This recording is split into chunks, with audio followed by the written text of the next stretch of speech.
friends, Mrs. McBride here. We've got one last thing for this week, and that's talking about what happens when we have charged particles moving in a magnetic field. Okay, super relevant to your life. Yes, I know.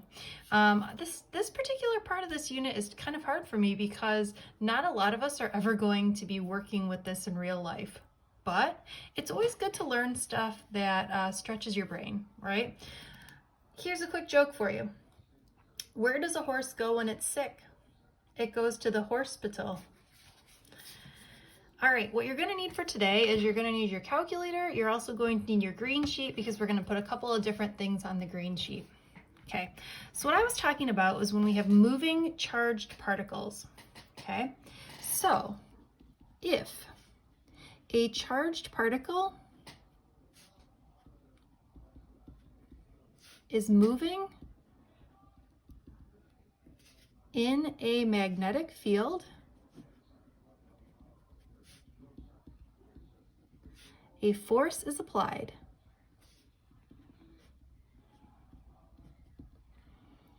So if a charged particle is moving in a magnetic field, a force is applied. So what that means is you've got a charged particle, which could be a proton or an electron or some other charged particle, is moving near a magnet. What happens is there's some sort of force that's applied, okay? So we can be very specific here. So imagine that here's your magnet, okay? And it's got this magnetic field kind of going like this, right? And if it's pointing like this, then we can assume that this side is the north side and this is the south side. And all of a sudden, okay, a particle comes along. It's like, hey, I kind of feel like going through your magnetic field, okay? Now, depending on if this is positive or negative, it might be deflected this way, or it might be deflected this way. What that's just saying is that there is going to be a force that all of a sudden moves this particle in a particular direction, okay? So there's some sort of movement of the particle by a force when it's in a magnetic field. Okay, now good news for us. We get to write down the following equation. How do we actually calculate what that force is? Well, you can imagine that it would depend on the charge of this charged particle.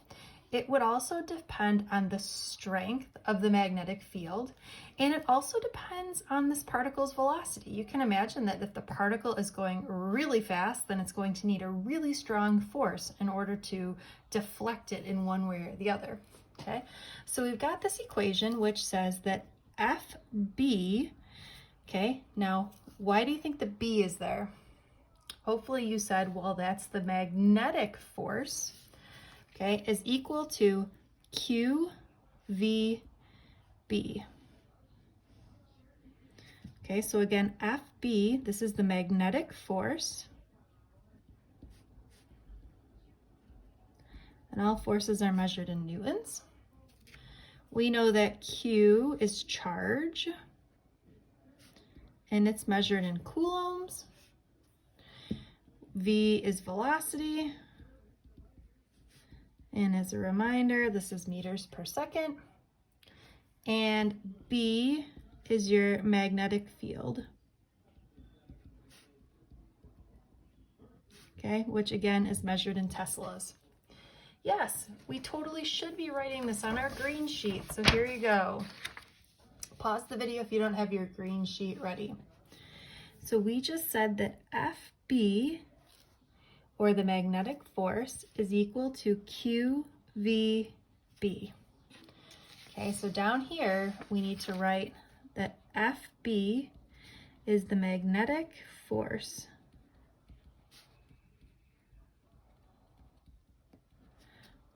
Okay, I'm going to write that Q is charge, measured in coulombs, and V is velocity, measured in meters per second, and B we already have here. Okay, keep this handy because in a few minutes we're going to take another equation on here. All right, so let's do a quick practice problem. This one says, at a certain location, the horizontal component of the Earth's magnetic field is 2.5 times 10 to the negative 5 Teslas due north. A proton moves eastward with just the right speed so the magnetic force balances its weight. Find the speed of the proton. Okay, it's also telling us what the mass of the proton is. Okay, so what do you think we should do first? Well, for me, I think the key word here is balance, right? So that means here comes our friend, the free body diagram. What two forces are balancing each other? Okay, well, it says that the magnetic force balances its weight. So if this is the force of gravity, then this would be the magnetic force. So for me, I'm going to start by writing that FB equals FG. And we just learned that we can replace FB with QVB and MG for FG. Okay, so here we go. We know that we're looking for V. So I'm going to take one step first, and you don't have to do it this way, but I'm going to get V by itself.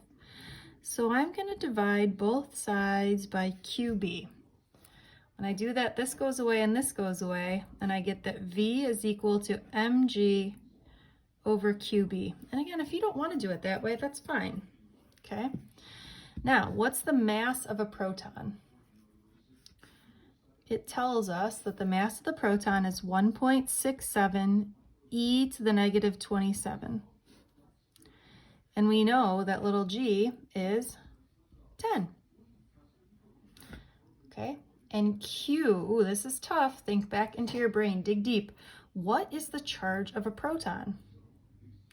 Hopefully you're saying, I don't need to dig deep because I know it's the elementary charge, which is 1.6 e to the negative 19 coulombs. And last but not least, we've got our magnetic field, which is this 2.5 e to the negative 5. All right, so I'm going to put this into my calculator in one foul swoop. Here we go. I'm going to start by writing out 1.67 e to the negative 27 times 10. And I'm going to divide this by parentheses. The parentheses are important here, right? 1.6 e to the negative 19 times 2.5 e to the negative 5. Okay, so I am getting the answer of 0.0042. So I'm saying that the velocity of this particular particle is 0.0042 meters per second. Now you might be saying, hey, that's pretty darn small. But you got to figure this is a proton, right? It's not like it's a car or a football player, right? It's a little itty bitty proton. All right, last thing for today. We're going to talk about magnetic force on a wire. Now here's another force equation. Why would we need two force equations? Well, it depends on what we want to use these for, right? Okay, so depending on what particular equations we have. So we could use this other equation as well, okay? So the idea is that current is the flow of positive charges. So if we put a current carrying wire in a magnetic field, then we have placed moving charges in a field, and therefore these charges experience a force. So we can't use QVB, or we're thinking that it's sort of similar because moving charges are just current, okay? The wire is pulled by the magnetic field, okay? So the other equation we can use here is that FB equals BIL, okay? Or FBIL, I sometimes call this. Okay, now why would you use this versus FB equals QVB.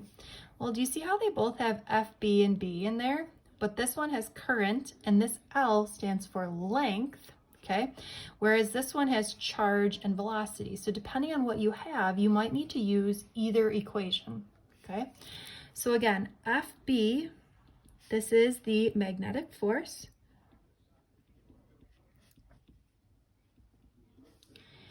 Okay, B is the magnetic field.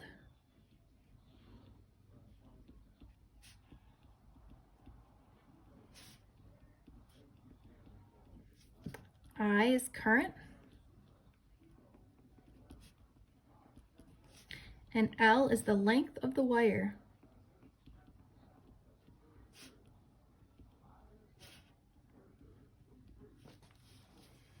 Okay. Hopefully you have no questions on that. I don't have a practice problem for you because, to be honest with you, this one is just not as popular as the other one. Okay, but I like to teach it sort of a just in case. Okay, so on your green sheet, make sure you write that FB equals Bill, okay? Or that we need to add down here. I suppose we can add in that I is current. I don't know why I was not wanting to do that. And L is the length of the wire. All right, friends, have a good day.